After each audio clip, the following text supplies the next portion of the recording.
नमस्कार दोस्तों, मैं हूँ राज शर्मा और आप देख रहे हैं हाईवे नाइट। तो चले दोस्तों, आज की कहानी की सफ़र पर। दोस्तों, ये कहानी है, घटना है भरत जी का।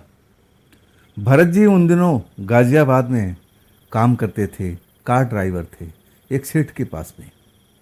साल था 2004 का। नौजवान थे उस टाइम में भरत जी, और ये घटना को भी काफ़ी साल हो चुका है।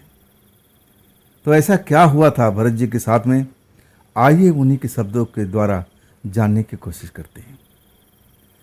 दोस्तों, मेरा नाम भरत है। मैं नौजवान था और ड्राइवरी का काम करता था। मैं एक सेठ के घर में कार चलाने का काम कर रहा था उस टाइम में।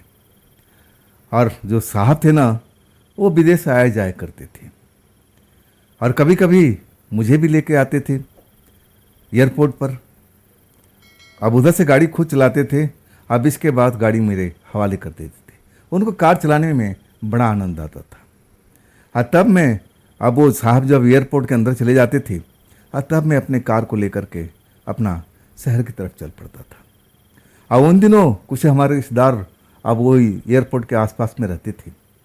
ये मौका मेरे लिए अच्छा होता था।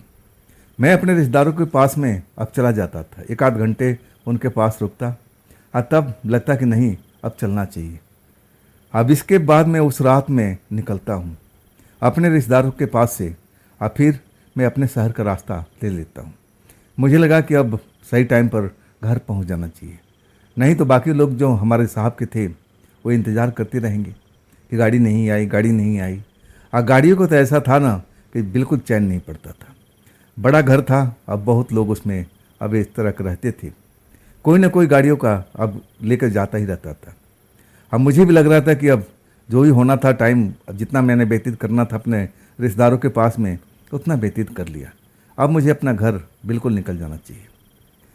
मैं गाज़ियाबाद से बस थोड़ा सा पहले ही ये मेरे साथ में हुआ था। अंधेरी रात थी। मैं सड़क पर अपनी कार को दौड़ाते हुए जा रहा था। सड़क बिल्कुल खाली खाली दिखाई दे रही थी। हाँ, मैं तेज़ रफ्तार में गाड़ी दौड़ाता हुआ घर पहुंच रहा था, कोठी पहुंच रहा था, जहां हमारे मालिक रहते थे। गाड़ी खड़ा करके तब मुझे अपने घर निकलना था। और वही कह रहा था कि मैं जितना जल्दी पहुंचूं, ताकि मुझे आराम भी करना था, सुबह ड्यूटी पर आना था। और तभी मैं एक रास्ते पर एक थैला पड़ा देखता हूँ। मुझे लगा कि कोई बाइक वाला का अब पीछे टांग रखा होगा बेचारा, और थैला गिर गया। मैं अपना कार रोक लेता हूँ। जब थैला देखता हूँ तो पुराना सा थैला होता है। अंदर में अब कुछ लेडीज़ का कपड़ा वपड़ा होता है, सूट ऐसा ऐसा होता है उसमें, लेकिन उसके अंदर में एक मखमली डब्बा होता है। जब उसको खोलता हूँ ना, तो उसमें कानों के बालियाँ, कानों के कुंडल जिसको बोलते हैं, दोनों के कानों का तो नहीं था, एक कान का कुंडल ज़रूर था उसमें। मुझे लगा कि कोई औरत बैठी होगी, शायद उसके हाथों से गिर गया होगा उसको, या फिर टंगा होगा और पता भी नहीं चला होगा। मैं अपने कार में रख लेता हूँ। अब इसके बाद मैं कार दौड़ाने लगता हूँ। अब पिछली सीट पर मैं रख दिया था, तो मेरे बैक मिरर में वो दिख रहा था। अब मैं देखते हुए अपना चल रहा था। अभी हमारा जो कोठी था ना, अब थोड़ा दूरी पर था, तो यात्रा अभी अब ख़त्म नहीं हुआ था। और तभी मैं बैक मिरर में देखता हूँ ना, तो मेरे हाथ पांव कांप जाते हैं। जिस जगह पर मैंने थैला रखा था ना, वहाँ पर एक बुजुर्ग महिला बैठी हुई थी। जैसा कपड़ा मैंने उस थैले में देखा था ना, वैसे ही कपड़ा पहने हुए। मैं जब उस बुजुर्ग महिला को देखता हूँ ना, तो मेरे हाथ पैर फूल जाते हैं। मैं तो घबरा करके गाड़ी रोक देता हूँ।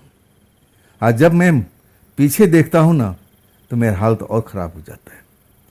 उस औरत को चेहरा मैं देख नहीं पाता, लेकिन मेरे कार के अंदर मैं कैसे आ गई। मैंने वहाँ पर थैला रखा था, और थैले की जगह पर वो औरत कैसे आ गई, वो भी अधेड़ 50 साल की उम्र की ज़्यादा ही दिख रही थी। मैंने उसका चेहरा साफ देखा नहीं था। और जब मैं डरते हुए उसका चेहरा देखने की कोशिश करता हूँ, तभी अपना हाथ वो मेरे गले की तरफ बढ़ा देती है। सच कहूँ ना कि उस टाइम मैं गाड़ी रोक दिया था। अगर वो गाड़ी चलाते हुए घटना होती ना, तो शायद मैं आज जिंदा नहीं रहता, कहीं ना कहीं अपनी गाड़ी का एक्सीडेंट करा देता, हमें मेरी मौत हो जाती। लेकिन शुक्र यही था कि गाड़ी मैंने रोक दिया था। और तब मैं ये सब घटना का वो देख रहा था कि आखिर मेरा थैला एक औरत में कैसे परिवर्तित हो गया। और तभी अपना वो पंजा मेरे गले पर कसने लगती है। और मैं जोर लगा करके अपने पंजे उसके पंजे को छुड़ाता हूँ, अपने गले को आज़ाद करता हूँ। और फिर मैं कार से बाहर निकल कर शोर मचाने लगता हूँ। लेकिन जितना भी शोर मचा रहा हूँ कोई फ़ायदा नहीं है। बिल्कुल सड़क जो थी एकदम सुनसान पड़ी हुई थी। एक भी व्यक्ति आता जाता हुआ नहीं दिख रहा था, ना तो कोई गाड़ी अब मुझे दिखाई दे रही थी। मैं महंगी गाड़ी थी, मैं छोड़ के भाग भी नहीं सकता था। अगर भागता तो मेरे साथ ना जाने क्या क्या होता। मैं डरा हुआ था। उधर हमारी गाड़ी के अंदर में बुढ़िया जो ना जाने क्या थी मुझे नहीं मालूम, लेकिन उसने मुझे मारने की कोशिश की थी। और तब मुझे समझ में आया था कि ज़रूर कोई ना कोई प्रेत आत्मा है। वो थैले की शक्ल में थी, या हो सकता है कि वो कपड़ा लत्ता जो मैंने उठाया था, थैला उठाया था, ये मुझे उठाना नहीं चाहिए था। और मैं खौफ में हूँ, चिल्ला रहा हूँ, अब आवाज़ लगा रहा हूँ, लेकिन वहाँ कोई था ही नहीं उस वक्त में। डर के मारे मेरी बुरी हालत थी। उस गाड़ी से मैं दूर था, लेकिन मैं मालिक की गाड़ी थी, अपनी गाड़ी होती तो मैं परवाह भी नहीं करता उस वक्त में। मैं उस गाड़ी को छोड़ के भाग जाता।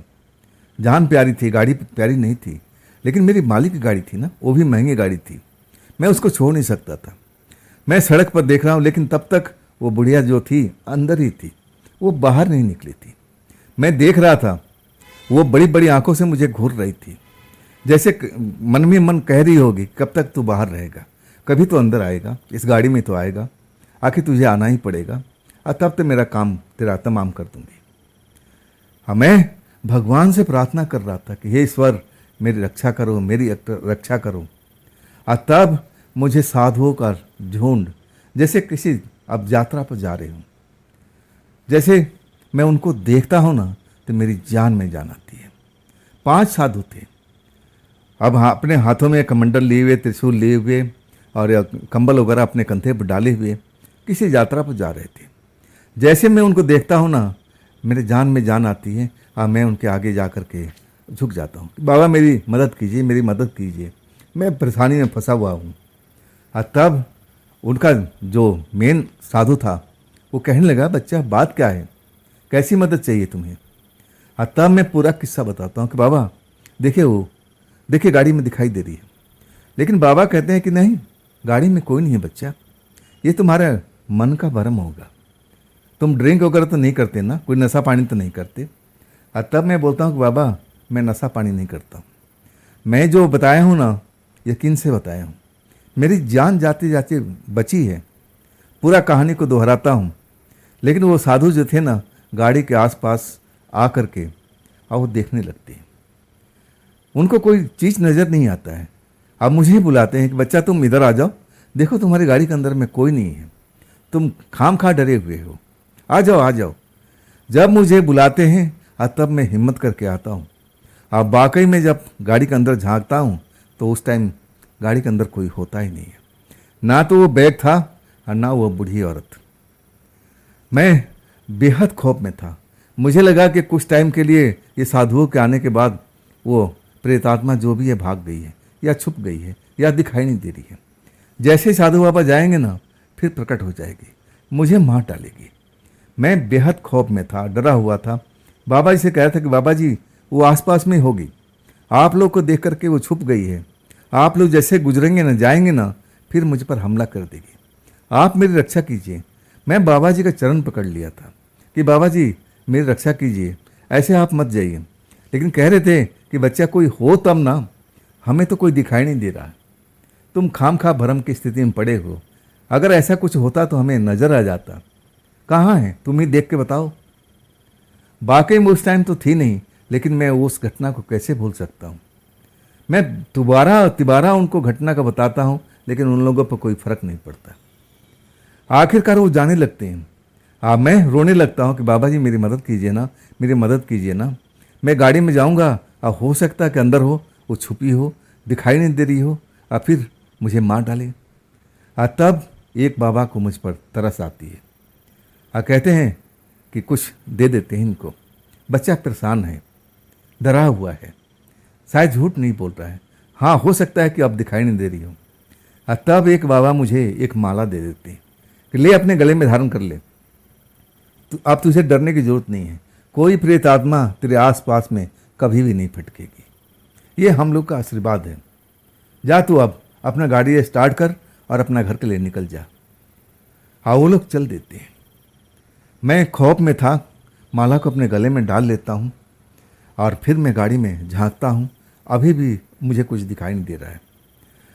काफ़ी देर जब हो जाता है मुझे लगता है कि हाँ अब ठीक है, वो औरत गायब हो चुकी है।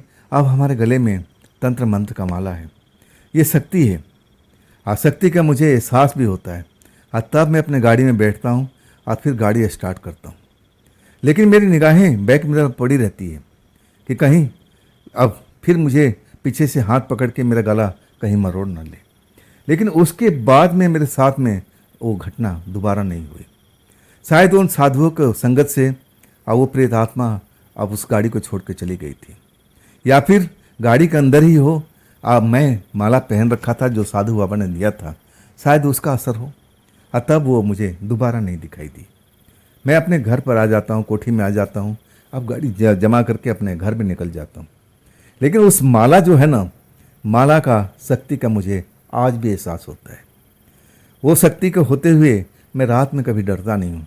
मुझे लगता है कि मेरे साथ में कई शक्तियाँ चल रही हैं, और जब मेरे पास में माला रूपी वो शक्ति है तो मुझे डरने क्या हो सकता है। तो दोस्तों, ये थी आज की कहानी भरत जी की भेजी हुई। ये घटना आपको कैसा लगा कमेंट में ज़रूर बताइएगा। और दोस्तों, ये भी चैनल आप ही का है, तो इसको भी अपना प्यार दीजिए, लाइक कीजिए, सब्सक्राइब कीजिए, हाइप कीजिए और अपने दोस्तों को शेयर भी कीजिए। और फिर हम मिलते हैं ना दोस्तों कल इसी टाइम में इसी चैनल पर। आप लोग अपना ख्याल रखिएगा। नमस्कार।